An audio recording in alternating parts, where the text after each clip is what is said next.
Hey guys, this is C, and we are back for another episode recap of Love and Marriage Huntsville. So let's go ahead and get into it. Now, this episode starts with Mel, or the host. Mel is meeting with the team. Her and Martell are supposed to be meeting with them, but Martell hasn't arrived yet. So Mel goes ahead and gets the meeting started so that they can, get to work. But her team is telling her, that there have been, many expansions, and the Holts have really been getting their name out there in the community around Huntsville. And so a lot of people are reaching out for opportunities to work with them. And one in particular that kind of caught her eye was a playwright. She wants to work with Mel. She wants Mel to actually be the lead in one of her plays that she's working on. And so Mel is kind of intrigued by that. And so she'll, visit that idea for sure.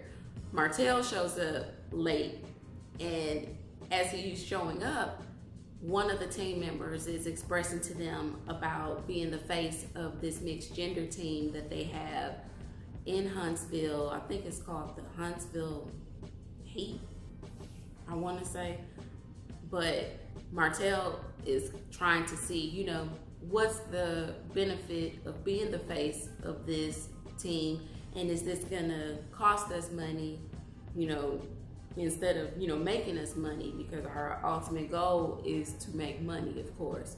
And so Mel was kind of gung-ho, and she was all for it because she kind of wants to get their name, out there, throughout the city. She's trying to expand, but Martell isn't too sure about that idea. So they kind of, in a nice way, decline being the face of this basketball team. Okay, and next we see Kimmy, who is bringing dinner or lunch to Maurice, to the office, because she doesn't really see much of him these days because he's, studying for his bar exam. And so she is kind of lonely, missing her husband, and so she brings him dinner. And he is kind of annoyed because he feels like there are a lot of distractions. And he says that, Kimmy and Monster are sort of a distraction at home. So he tries to spend a lot of time at the office so that he can study and pass this bar exam so that he can become a lawyer. And so Kimmy shows up, and he kind of expresses to her that, she's kind of disturbing him. And so she's like, okay, well, I'll just throw the food away. He's like, no, I want to eat or whatever. And so they kind of sit and talk, and she tells him about her trying to resign from her nurse's position. And he is like, okay, well, what happened? And so she's like, well, my boss doesn't want to let me leave. And so he's like, well, what do you mean he doesn't want to let you leave? And he's like, well, you need to negotiate, a little better, which I don't really understand, because if you want to quit, you should just be able to quit. But on the other hand, I don't really think that she wants to quit, because she says that this is how she is supporting her son Jalen in his education endeavors. She pays his tuition, she pays for his apartment, she's paying his bills, because her goal is to have him graduate college completely debt-free. And I admire that 100%, because not all of us were fortunate enough to have parents who were able to work their job and, pay for school out of pocket without us having to reach out to Sally Mae or whoever else we had to reach out to for loans. I just recently was blessed to pay off my student loans, and literally, it's been 14 years since I've been out of school, and I'm finally done. Whereas a lot of us, that's a payment that we have to pay for the rest of our lives. My way wasn't necessarily ideal to pay it off, but I did, and I'm thankful that that's something that I don't have to worry about.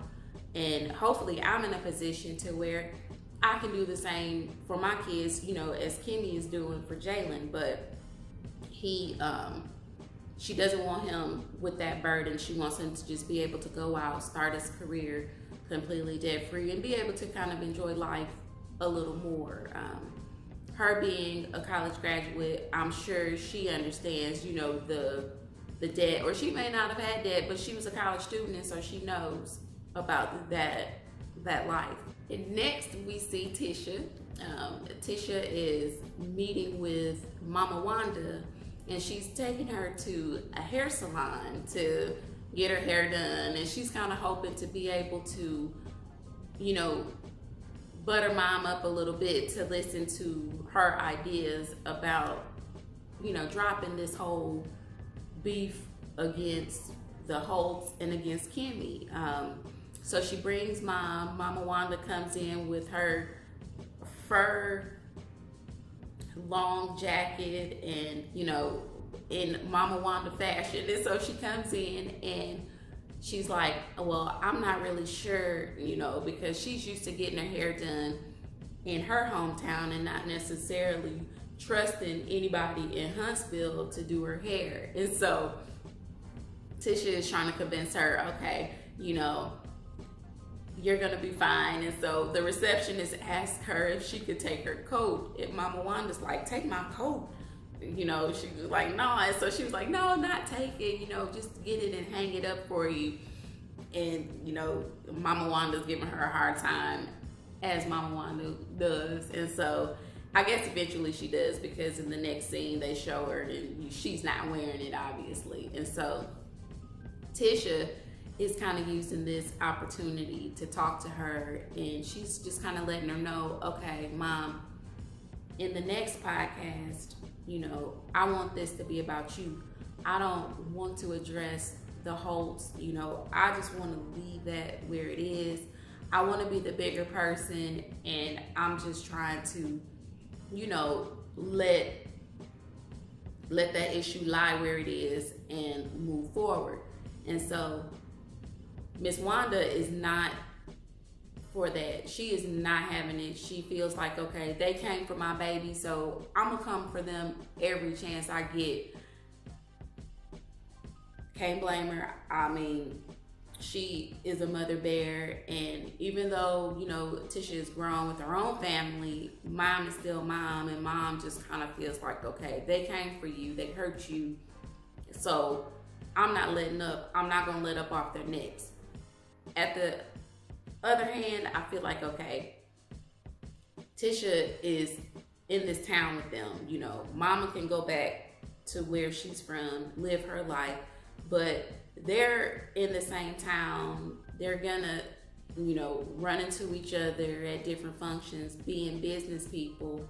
And with Marceau and Martell kind of being in the same business, they're gonna have to run into each other, and she just does not want these situations to be awkward. So they rather, the Scots just rather leave it alone. They just, would rather just say, it is what it is.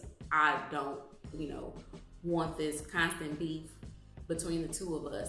And so Miss Wanda is still kind of mad that they are considering going to this birthday party that Martell and Melody are having for their children. She feels like, okay, y'all, beef is beef. You need to stay over here and let them stay over there. Y'all don't even need to be commingling at all.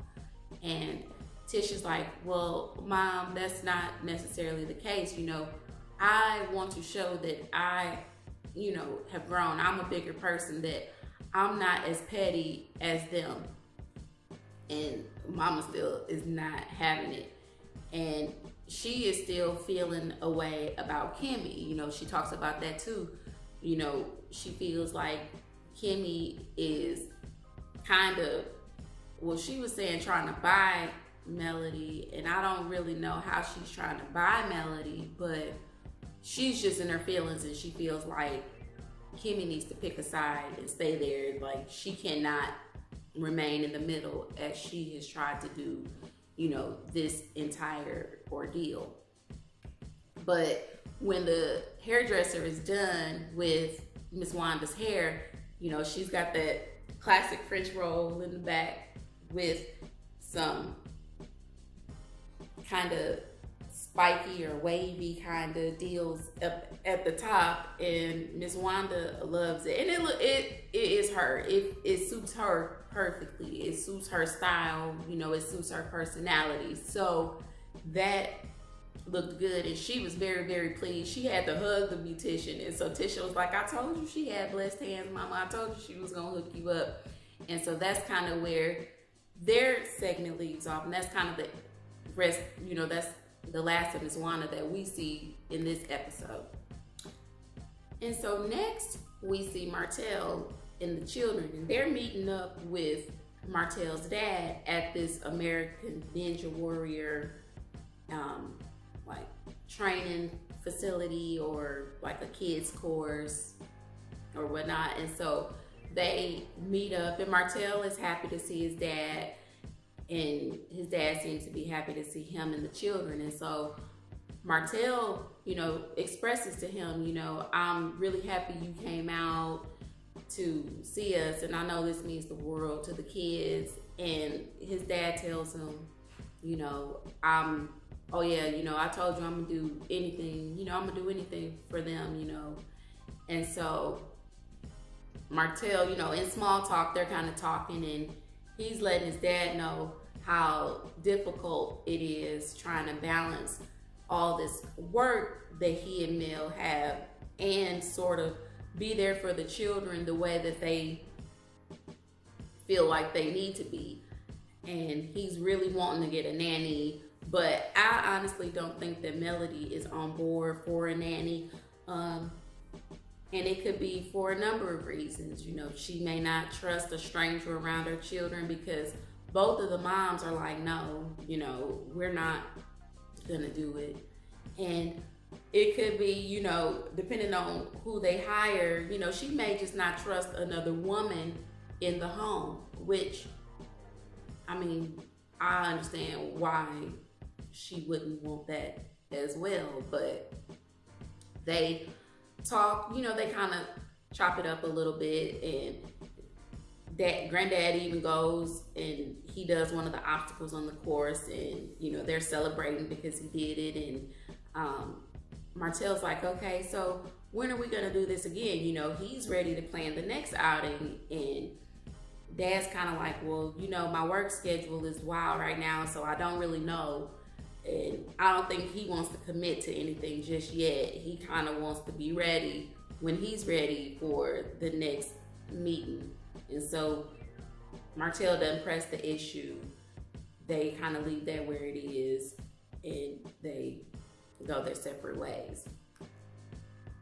And next we see Mel, who, like I said earlier, was planning to meet with the playwright about the play called A Black Mother's Monologue, or a Black Mother Monologue. I'm not really sure what the name of it is, but they sit down and they meet, and you could tell the lady is pretty eclectic. You know, she kind of, you know, is this free spirit or whatnot. And they sit there and they talk, and you know, Mel wants to know about this play because she doesn't want to just attach her name to something too crazy. So she is meeting with her to kind of look over the script and kind of see what this play is about, to help her make her decision on whether or not she wants to be a part of it. And the lady, Ina, she tells her that she felt like she would be the perfect person for this play. And I'm sure it has a lot to do with, you know, what has been going on with the Holts in their personal lives, that the social media has been privy to about the mistress and about being cheated on, you know, being this prominent woman and having this scandal behind you. But it's a little different in the play. She tells her that she's gonna be this first lady of this nice prominent church, you know, who seems on the outside to have this perfect life, but a scandal breaks where the husband, the pastor of the church, is actually in a sexual relationship with the minister of music, who just happens to be a guy. And so it kind of, you know, is supposed to display all these different emotions of, you know, this perfect life being shattered. And it mirrors her life, but not exactly, you know, with an affair and everything. But Martell, you know, was with a woman, and the person in this play was with a man. So she kind of likes the idea of it, but she's kind of like, okay, well, am I gonna have to be, you know, cussing? Because the lady, I mean, I don't know what kind of cuss words they were saying, but this whole segment, it was a lot of beep, bleep, bleep, bleep. You know, I don't know what the woman was saying, but she then somehow goes into talking about how she considers herself an AB lesbian. And so Mel's like, come again, what? And I was the same way. I'm kind of like, what is that? And so she's coined this term, or made this term, basically meaning that, you know, she likes women, or she prefers women, but at the same time she loves, you know, her brothers, she loves men, but she does not want a penis inside of her. Those were her exact words. I read her lips, but they bleeped it out, of course, because OWN doesn't want that being said on the TV. And so Mel was like, oh, okay then. And so it was kind of a weird moment, because I mean, she just started like saying all kinds of words in this cafe or wherever it was that they were meeting, and I'm pretty sure the people around them were kind of like, the hell is going on at this table? But you know, I think Mel is going to entertain the idea, and she may just be the lead in this play. And then we kind of get a little more of LeBerick and Destiny. We haven't really gotten much of their storyline, but these are friends of Melody and Martell's, who I believe they are trying to introduce to the show as possible castmates for the next seasons. But we get them meeting with the Holtz for a double date, and they all kind of sit down. You know, Melody's happy to be able to be out of the house. You know, she wants to have drinks and kind of relax and chill, and, you know, meet up, you know, and talk to her friends. Well, when they show up, you know, Destiny tells them that, you know, we got the envelope, which is the gender of the baby, but we're not going to find out just yet. But LeBerick wants to know, but Destiny does not. And I was trying to kind of piece together their story. They're married, but from what I gather, Destiny, you know, lived in Nashville, has, you know, uprooted her life to move to Huntsville, but he wasn't ready for her to move here, from what I'm understanding. But her being pregnant, you know, she wanted to be closer to him, but they kind of make it seem like she inconvenienced him a little bit by moving here, and I didn't really understand that. So if I'm wrong, please, you know, drop down in the comments and correct me, because I wasn't quite sure what was happening there. But he tells her something about, you know, you either move or get a Christmas gift. And I was just kind of like, well, what? Why she can't get both? But that ain't my marriage, it ain't my business. But, you know, they then kind of talk about her business, because I guess, you know, she is a salon owner. She owns a salon, and she is wanting to build in Huntsville, and she asks, the Holtz, well, how would you feel about me inviting, Marceau to, an event that I'm having, or, even reach out to him to allow him to bid on the contract for building my salon or my business. And so at the same time, they didn't want to really sound like haters, but Melody's like, okay,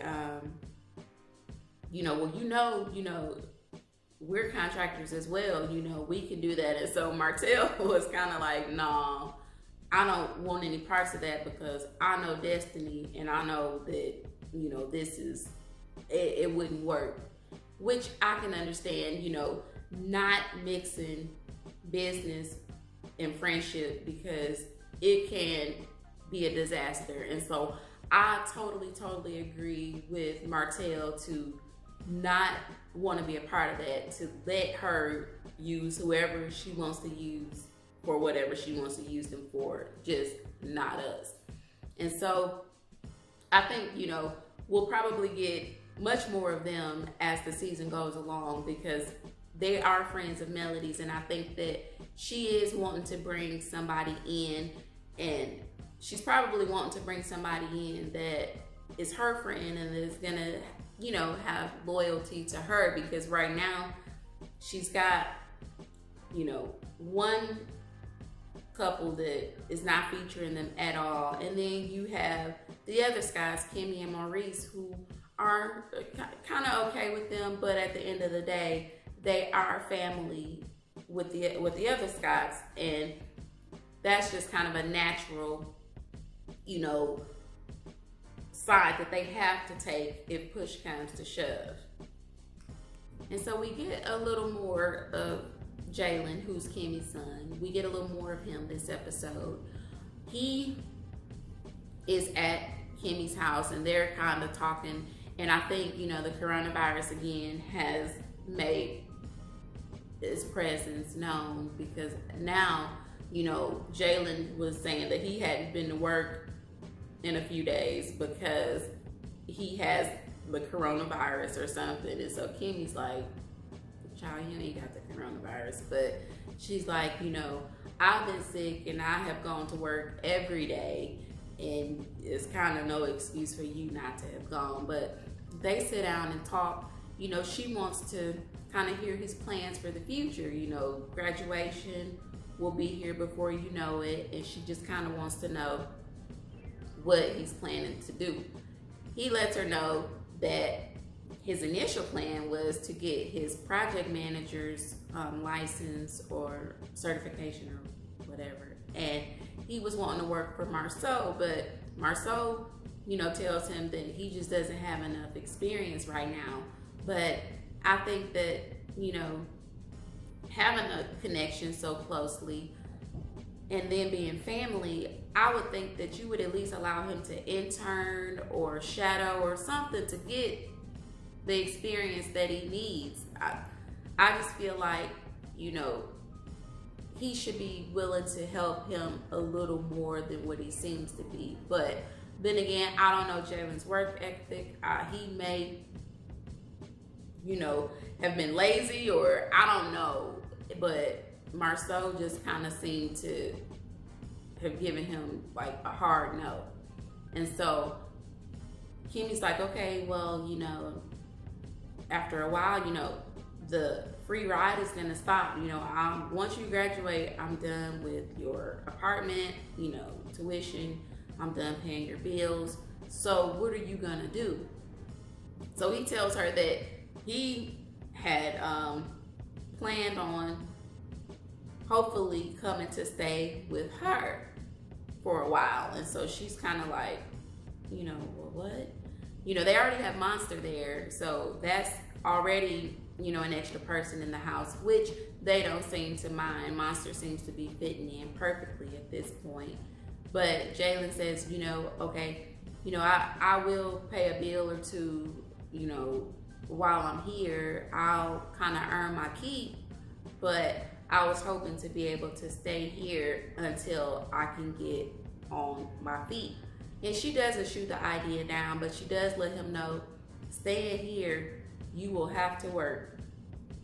You know, we work multiple jobs here, and we won't expect anything less of you. So you will definitely get a job.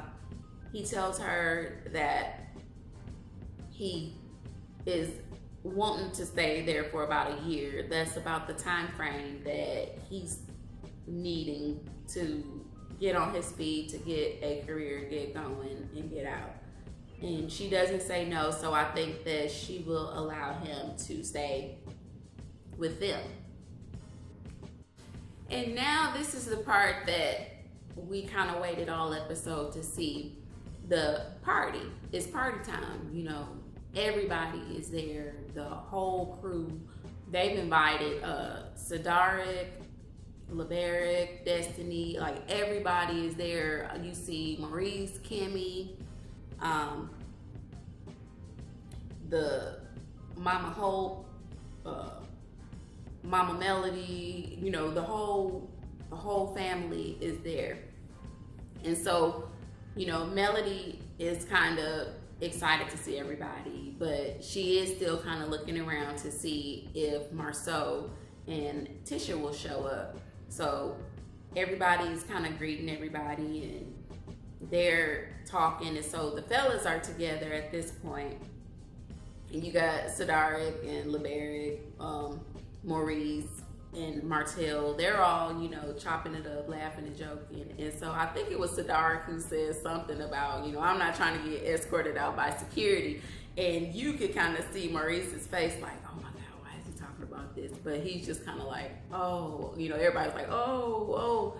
And so Martell kind of delves in on that. And he kind of says, you know, I couldn't believe that, you know, she called security. He was like, I ran once she did that because he didn't, you know, he wasn't expected for her to do it. But when she did it, you know, he was excited and because he was there for the drama. But it was just a crazy situation. And so you kind of see Kimmy and everybody, they're all, you know, having a good time. And so they show a segment with Marceau, Tisha, and the kids walking in, and it's kind of this build up. It's kind of like, you know, oh, and then they're playing this like dramatic music, but you see Melody and Destiny off to the side, and they're having a conversation, and, you know, she tells her, you know, I invited, you know, Tisha and Marceau. If they don't show up, you know, I will, you know, feel some kind of way, which again, I don't understand exactly why, because your last run-in with both of them was pretty, you know, drama-filled or tumultuous or whatever you want to call it, you know, so I don't expect why you would think that they would show up. But for the sake of the show and for the sake of, you know, excitement or the storyline, I knew that they would show up. But in a real world, Tisha and Marceau probably would have been like, you know, F them, we're not coming. But they do show up. And it's really awkward because the Holts don't greet them. It's not a, you know, hey, how you doing? You know, thank y'all for bringing the kids. Even a thank y'all for bringing the kids. They didn't necessarily have to say thank you for coming.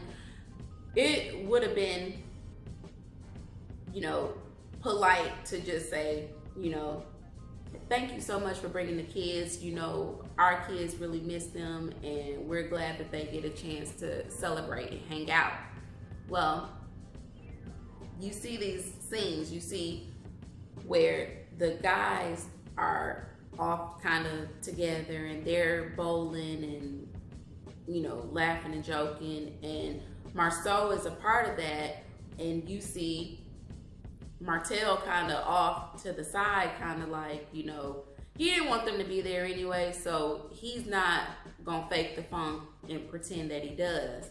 And then, you know, you see Tisha there, and, you know, she's talking to Kimmy, and they kind of hash out their deal because Tisha does feel like she owes Kimmy an apology for what went down at her house between her and Miss Wanda. And so, you know, Kimmy tells her, you know, you don't have to apologize to me. It's fine. I'm going to handle Miss Wanda, you know, the best way that I know how. And that's just straight up and straightforward. You know, I meet her with the energy that she gives me. And that's just going to be the dynamic of our relationship. I know how she is, but she needs to know how I am. And hopefully we can, you know, coexist and let that be that. And so Tisha feels better, you know, they hug, and she's happy now that she has had a chance to apologize, and that she and Kimmy should now be back on track. And so Melody kind of asks Tisha, you know, if she can talk to her, and they go off into this private room, and they sit and they start talking. Now, it starts out, and I'm thinking, okay, if you didn't know any better, the way they started out, you would think, okay, they're about to hash this out, apologize to one another, and everything is going to be good. Well, that's how it starts. It starts, you know, with Tisha thanking her for, you know, bringing the kids and showing up. And so then Tisha goes right into telling her, you know, this is kind of the same approach that I had when I showed up to your Embrace, you know, skincare event. And so Melody's like, no, we're not talking about that. You know, you could have, you know, text me.